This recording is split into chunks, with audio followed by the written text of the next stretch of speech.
This news is funded by viewers like you. Please support our work at democracynow.org/give. We turn now to Vermont, where family members of 3 Palestinian college students shot in Burlington Saturday night are arriving to care for their sons, who they say were targeted simply for being Palestinian. In a minute, we'll speak with the mother of Hisham Awartani. He was shot in the spine when he took a walk with his friends, Kinnan, Abdalhamid, and Tahseen Ahmad, after they visited relatives while staying in Hisham grandmother's house for Thanksgiving break. All 3 have been friends since the 1st grade at the Ramallah Friends School in the West Bank. 2 of them were wearing keffiyehs, the symbol of Palestinian pride, when they were shot. Their alleged attacker, Jason Eaton, has pleaded not guilty to 3 counts of attempted murder. Authorities have not yet added a hate crime enhancement to his charges. The Associated Press reports Eaton had a history of domestic disputes that led police to confiscate his shotgun a decade ago.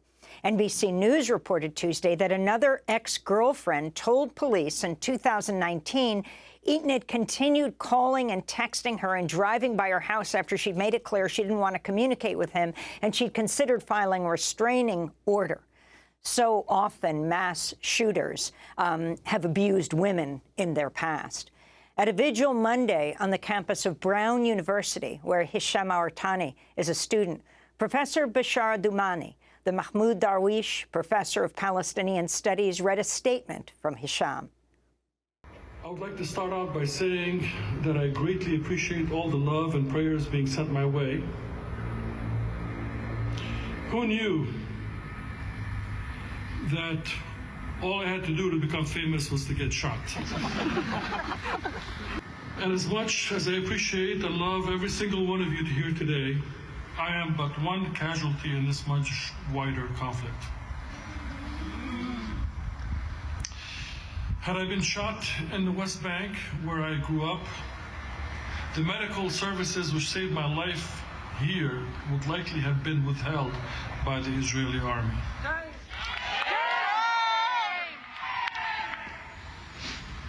The soldier who would have shot me would go home and never be convicted.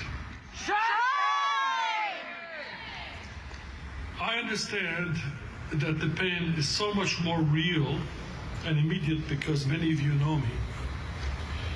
But any attack like this is horrific, be it here or in Palestine. This is why when you send your wishes and light your candles for me today, your mind should not just be focused on me as an individual, but rather as a proud member of a people being oppressed. That statement from Hisham Awartani was read at a vigil Monday night at Brown University's campus, where he's a student. Hisham's mother, Elizabeth Price, joins us now from Burlington after traveling from her home in Ramallah in the occupied West Bank to be with her son in the hospital. Welcome to Democracy Now!, Elizabeth. I'm so sorry you're here under these circumstances. Can you talk about how Hisham is doing and his friends, the 2 other Palestinian students shot on Saturday night? Hisham makes me so proud. I mean, he was lying in his bed, paralyzed from the chest down, in great pain from broken bones and in shock and traumatized. And he typed out that statement to be read out to a vigil.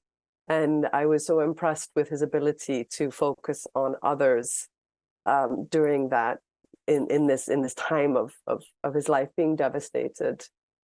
He is in stable condition. He is going to be transferred to a rehabilitation center so that he can learn to live with his injuries, and then also hopefully and definitely return on a path towards full mobility, we hope.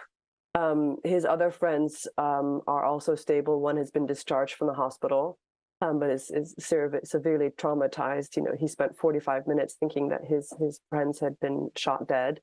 And then the third child, or the third young man, because they are children to me since they grew up in my house, is stable and working towards discharged. But they are all traumatized, and they are all feeling grateful to be alive and feeling the bitterness of the fact that they are receiving such attention and such support and such incredible medical services from the Burlington community and the Burlington Medical Facility, while at the same time people are dying under the bombs of the Israeli bombardment. I mean, the fact that the Israelis have started bombarding again of the Gaza Strip is something that will crush them more than their injuries have crushed them. My son said that when he went through the list of those who had died under the Israeli bombardment a few weeks ago, he found that there were 30 that had his name, Hisham. And he has said in another statement to a Brown newspaper, he says to remember, like he said in the vigil, I am the Hisham you know. And I think that he just really wants people to be thinking about the Palestinians who are dying by the tens of thousands right now, and not to be focusing on him. And I think this is something that he this is a sentiment that is shared by his friends as well. I'm wondering if you can tell us, although he wants to talk about himself as he said, a member of an oppressed community, think of all the people who don't get help when they're shot right now in Gaza and the West Bank. But if you could tell us about Hisham. He's Palestinian, Irish, American, is that right? Yes. 20 years old, a junior at Brown? Yes, yes. So Hisham was born in America. And is a devoted Giants fan. He grew up in Palestine. He's an Irish citizen because I was born in Ireland, and he's Palestinian because his father is Palestinian, and he's grew up in Palestine. He's a born mathematician. He has mathematics in his family. He once said to me that just numbers make him happy, and he is the type of person who he's a polymath. He's a polyglot. He speaks What Arabic and languages English. does he speak? Arabic and English fluently. He's studying, he's very good at Persian right now because he's been taking Persian. He took cuneiform in college, so he, can write in an extinct language. He has studied Hebrew and German and French in high school, and he is currently studying Spanish and Italian at Brown. And he is doing a BSc in pure mathematics at college. He went in as a math student, and then when he took a course in archaeology, he was just hit by a bug for archaeology, bitten by the bug of archaeology. Now he's doing a BSc in math and a BA in archaeology. Not really quite sure how those two things go together, but Hisham has the ability to just suck in information, create this incredible database of knowledge that he can make quite rapidly connections with, and then come out with a conclusion that he shares with people. I mean, he's a computer in his brain, and yet at the same time he's very soulful and very philosophical. And I think in the last few days, I mean, this hasn't even been a week since this happened to him. In the last few days, I've really understood how Hisham has the ability to have his soul and his heart encompass his people, and for him to be able to contextualize the suffering that he's had within what is something that he sees as the valid and the dignity of his people. So I think that is giving him great comfort. There's an Arabic word, sumud, which means resilience. It's about the concept of existence, being resistant, staying on your land no matter what. And Hisham, for me, signifies and symbolizes that concept. He is like an olive tree that he can get cut down, but he will regrow. And that is where he gets the strength to be thinking about other people and about his people, even while he lies in a bed, unable to move. Well, I think we can also see where he gets his spirit from you, Elizabeth. And I'm lucky to be his mother. I am blessed to be his mother. I'm so privileged to have gotten to know him in my life. So can you talk about them growing up in the Ramallah Friends School? We spoke with the head of the school, who's now head of the whole American Friends Service Committee in the United States, Joyce Ajluni. Talk about his experience growing up in Ramallah, where you live, and going to this Quaker school. Well, I mean, life in Ramallah and life in Palestine is a beautiful thing. Obviously, we live under military occupation, and so, people are killed every day, and often they are children. Children are arrested, and people are arrested, and often the school goes on strike because in solidarity with the news of someone being killed by the Israeli army. So it's a life that where when the school goes on strike that someone's lost their life, and the walls of the streets around the school are filled with pictures of people who have been killed in memory of them. But Ramallah and Palestine is a place of family and community. It's a place where everyone knows each other and you feel safe. My daughter, who's 17, can walk home late at night in safety because everyone respects the other and sees the other as a member of a larger society or community or family. And so you're never alone, and everyone acts to take care of each other. So these boys grew up together. They did Model United Nations, they talked, and they did math club, and they did chess club, and they would come to my house on a Saturday afternoon, like giraffes, as they grew up over the years, and they would duck under my threshold and sprawl over on my couches, and I would make them food, and then they would cram themselves into Hisham's tiny room, and they would just talk about philosophy and politics and language, and then just talk about, just joke with each other. And then when they were receiving their college results, for those who had applied to American colleges, you get the results at like 3 a.m. in Palestine. So they would stay up together, and they would be on the phone to each other, and they would be there for each other. So as one person up opened their email, and if it was good news, they would celebrate. If it was bad news, they would commiserate. And so that helped them survive so much. And the 3 boys who you mentioned, Hisham and his 2 friends, are like brothers. And I think that that has been so important for them. After they were shot, they were kept in the same ICU room for a number of days by the hospital, because the hospital recognized that the proximity meant that they could be with each other and give each other strength. Kinnan, who has been released, was the least hurt, but was deeply, deeply traumatized by the experience that he went through when he thought that his friends had been killed. And so by keeping him, even though he could be released, with the boys, the hospital was able to give them that comfort of being with each other and having that camaraderie and that brotherhood sustain them in the time where they were just trying to come to grips with the hatred that had been shown to them, the devastation of their lives, and the crippling of my son. I'm looking at a report from NBC. At one event at Brown, 20 students were arrested by university police and charged with trespassing after they refused to leave a sit-in outside Brown President Christina Paxson's office.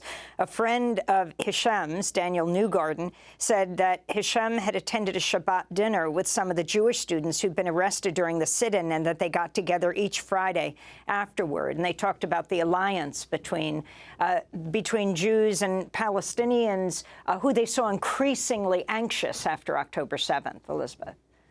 Yes, Hisham did notify Brown that he felt unsafe on campus. I hadn't realized that. Hisham often wouldn't tell me things. He was so busy with his life, doing 5 courses and 20 hours of work. But he did feel anxious. He was active. And I have to tell you that when we heard about that sit-in by the Jewish students, we were moved. There's been such an incredible outpouring of support by Jewish activists in America. The concept of the Grand Central Station sit-in was something that reverberated around Palestine and really lifted our hearts. And then when Hisham sent me a picture of him at Shabbat dinner with these young people, I just felt like he was in the right community. I mean, when this type of thing happens, when Palestinians are so traumatized and so abused by the international community and the ignoring of their rights, my children learned over this last 7 weeks what it is to be on the wrong side of justice. And I think definitely my daughter and definitely Hisham, it opened their eyes up to what it is to be a part of an oppressed community, and the opportunity for solidarity across that. Jewish people have been targeted for centuries by anti-Semitism. Other minorities in America, the Native Americans, have been in solidarity with the Palestinians. Black Americans. So many different minorities have reached out and been and stood in solidarity with the Palestinians. And I think that that's the life that I want my children to experience, to live in a community where they know and fight for against the injustice that others suffer, and that they know that the others are standing with them in the injustice, against the injustice that the Palestinians suffer. So that Shabbat dinner gave me great joy when I heard about it. People can go to Democracy Now! And see. We were there at the Grand Central protest. Hundreds of Jews arrested as they shut down Grand Central Station on a Sabbath night, on a Friday night. If you can say what the doctors are saying right now, Elizabeth, Hisham has a bullet lodged in his spine. He also, his thumb, what else is... So Hisham, from what I understand, he must have had his hand up when he was shot. And so the bullet went through his thumb into his clavicle. And then I think it may have ricocheted against his scapula. It broke I think it touched a rib, and then it went into the T2 of his spine. So from what I understand, that trajectory and that passage meant that the bone slowed down the bullet, which is very lucky because I think the bullet would have severed his spine. So currently the bullet has lodged there and there's a concussive impact, which has meant that that Hisham has lost the sensation of pain and temperature, but he can feel pressure from his mid-torso downwards. So Hisham has to go through a long process of physical therapy to be able to regain the control of his muscles down there.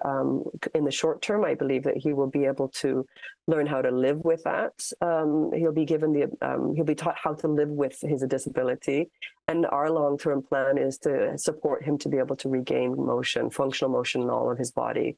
But my son has an incredible mind and an incredible soul. And he is already, the doctors say that it's hard sometimes to get people to engage with their new situation. And Hisham has been asking questions and inquiring and just taking control of it all with his curiosity and taking the information so he can process it. So he's tired, and it's a long, it's the next step is the next phase is going to be a very long process, but he's very determined and he's brilliant and curious. And I know that he'll be a success no matter what he does. He was shot in Vermont. There's a 3-member Vermont congressional delegation. You've got Becca Balint, the first Jewish American Congress member to call for a ceasefire. Peter Welch just joined her, the Vermont senator.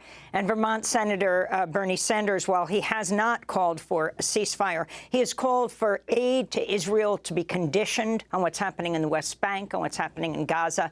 Your final thoughts on what you're calling for now, Elizabeth, as your son lies in the ICU?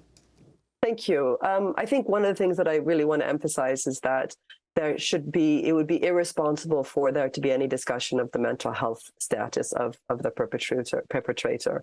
There are millions of people suffering with mental health issues, and it is disrespectful to them to imply that mental health is something that leads to gun violence. There are millions of people in America with mental health cannot pick up a gun and shoot, and it is irresponsible to victimize the shooter in this case. So any discussion of what his mental state was or his emotional state was is irresponsible. It's also a double standard. It is often applied to white perpetrators of shooting crimes, but not to those who are non-white or of different backgrounds, and particularly of minority backgrounds. And so I consider that to be unacceptable. And recent statements by the media that have highlighted that they broke me last night. And I find that incredibly offensive that people would victimize the shooter. I would also say that it is time to call for a ceasefire. The fact that the bombs started falling on Gaza again today crushed me.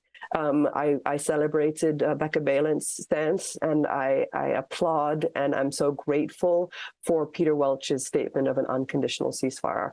The Palestinian people in Gaza have been brutalized by not just the bombardment, by the fact that they didn't have food, water, or fuel for weeks. They just sat there and died. And I was in deep depression and mourning for 7 weeks, even before this happened to my son. And my son would be, I think, redeemed in his suffering if he knew that in any way, in any small way, attention brought to the Palestinian people through his plight helped to make the decision makers in the American government recognize that Palestinians are humans and Palestinians deserve to live. And if one more Palestinian child dies or is injured in the way that my son was injured, it is a travesty that this world should not have to live with. My son is receiving attention and the best medical care in America. If he was in Gaza or if he was in the West Bank, he would have been dead in prison or just thrown somewhere in a medical facility without the support he would need to be able to recover from this. So I am incredibly privileged, and as is my son, that he has been hurt here amongst this community who have supported us and provided us with the medical care, where he is seen as a valid human being. And I think in my son's name, I call for all the decision makers and policymakers in the American government to recognize the Palestinian children in Gaza and the West Bank and in Jerusalem are also human and deserve the dignity and the support that my son is being provided with. Democracy Now! Is funded by viewers like you. Please give today at democracynow.org/give.